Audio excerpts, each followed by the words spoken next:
I'm Josh Ozersky, and I'm here at ehow.com, and I'm grilling veal rib chops.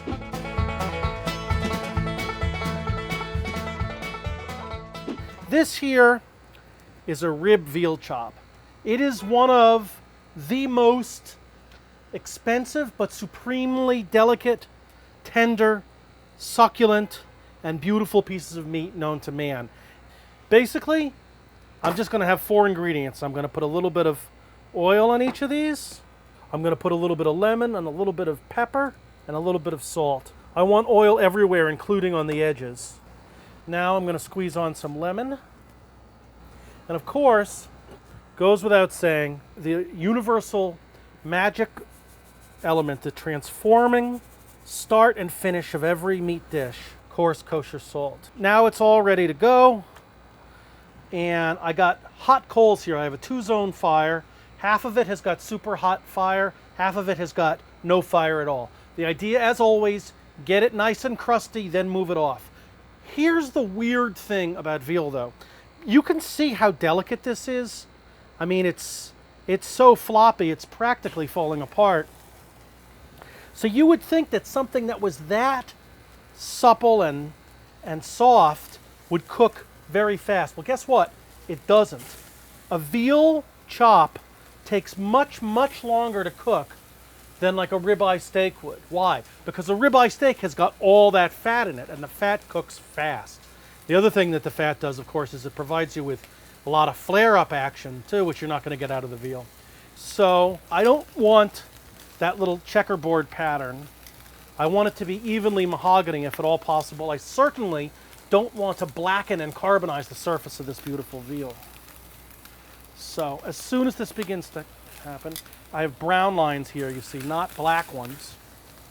It's not the worst idea either to squeeze a little lemon on as it cooks. You really don't want that surface to dry out. I personally like flare-ups myself. I like it when meat flares up. This is my friend. The reason this is my friend is this will help me get a brown crusty surface very fast, so then I can move it over and cook it. And then when I cook it with slow smoke, that makes it taste good.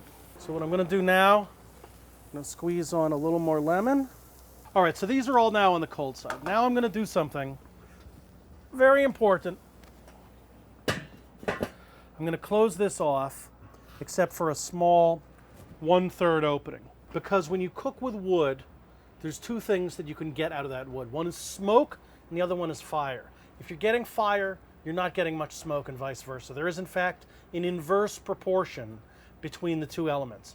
The more fire you have, the more air you have, the less smoke you have. When you close it, temperature goes down, the smoke comes up. So now what I'm going to basically do, and it's already happening, is as I'm limiting oxygen supply, it's choking off combustion, and I'm getting smoke coming out. And most of the smoke isn't coming out of these little holes. Most of the smoke is staying in here inside this Weber grill. So I'm going to let those veal chops absorb it, cook slowly, essentially barbecue. And I'm going to take about, I'm guessing it's not going to be less, even as crusty as they are and as hot as I've cooked them on both sides, it's not going to be less than 10 minutes of cooking in straight smoke like this until they really get to the right temperature. All right, so it's about 12 minutes later. I think I'm going to check in on these boys and see what they're up to. Oh, look at that. You can see how nice this looks. You can see how a little pool of juice has begun to form at the surface. It just looks right. Like if you look closely, this just looks done. And when I touch it, it's firm. So what I'm going to do is I'm going to take this off and take this one off. This one looks about done. This one might go a little bit longer. The veal chop, like any other piece of meat you cook, especially a piece that has got a bone attached, is gonna cook longer after it comes off the fire. The bone gets hot, so the bone becomes its own like little oven attached to the meat. On the other hand, I do want it to settle. There's not a ton of juice inside the veal chop, so when I cut it open, I don't want all that juice to hemorrhage out and lose all that delicious veal, delicate mouthfeel flavor that you've really been waiting for. I'll tell you what I'm going to do. For pedagogical purposes, I'm going to cut one of these veal chops up now. Now this I've made cooked all the way through because I know that most of you out there get a little freaked out when you see pink in veal, much as you do with pork, but believe you me, it wouldn't be any worse if it had a little bit of pink to it. Nonetheless, this is what your veal should look like.